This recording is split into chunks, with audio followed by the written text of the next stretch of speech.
The infamous condition known as writer's block has been an issue for even the masters of the craft. This is why writers often have certain routines and rituals to get their creative juices flowing.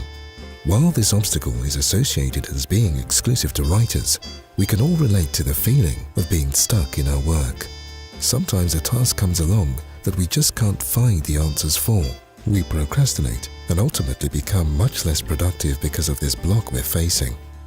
The following contains the work habits well-known writers used to break through creative barriers, improve workflow, and produce high-quality material.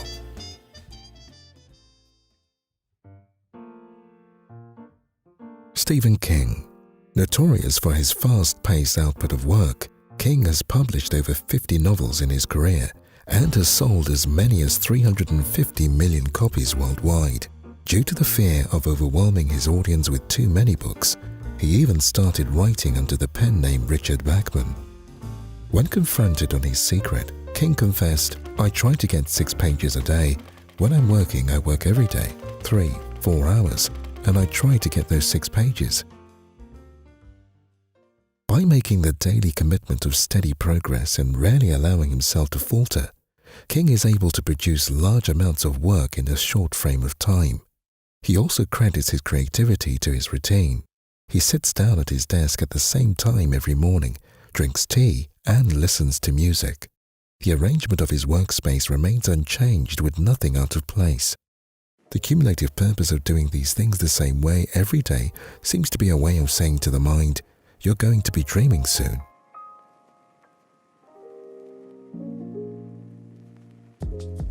Haruki Murakami. With several awards to his name, it's no surprise that Haruki Murakami's books have been translated in over 50 languages and have sold millions of copies outside of Japan. Being labeled as among the world's greatest living novelists by The Guardian, Murakami rose to international fame after his novel Norwegian Wood was released in 1987, a tale of loss, sexuality, and nostalgia. Murakami likes to add an element of surrealism to his stories, like a giant talking frog in Super Frog Saves Tokyo and fish falling from the sky in Kafka on the Shore. By the end of his books, the protagonist often reaches a more stable place of equilibrium and normality. "You have to go through the darkness to get to the light," he said in an interview with The Guardian.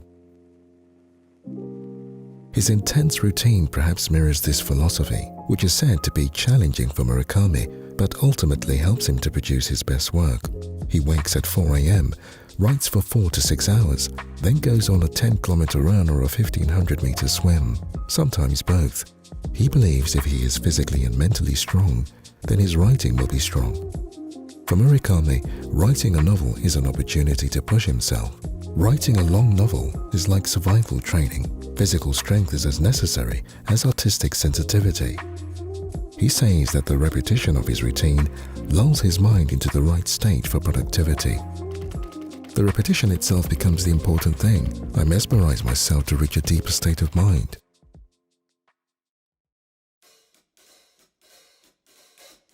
John Steinbeck.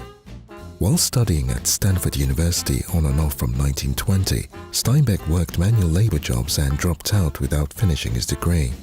He then moved to New York to try and make it as a freelance writer and worked in construction to support himself. Having been unsuccessful, Steinbeck moved back to California and worked as a caretaker on Lake Tahoe while continuing his writing. By drawing from his wealth of experiences, Steinbeck was eventually able to produce some highly successful novels, such as Of Mice and Men and Grapes of Wrath. The latter won him the Pulitzer Prize. Dredging up to the light our dark and dangerous dreams for the purpose of improvement is the duty of a writer. In the last decade of his life, Steinbeck gave us some insight into how he practiced dredging up to the light in a letter to his friend Robert Woolston. He encourages Woolston to forget about writing a book in its entirety and just focus on one page at a time. Lose track of the 400 pages and write just one page, he said. By breaking our work down into small, manageable chunks, we avoid being overwhelmed and, as a result, give creativity a chance to flourish. He warns his friend to beware of a scene that becomes too dear to you. Quite often, this can be our ego's way of wanting to show off. He noticed that these dearest scenes were likely difficult to fit into his stories, another sign to be wary of. You may find that the reason it gave trouble is because it didn't belong there.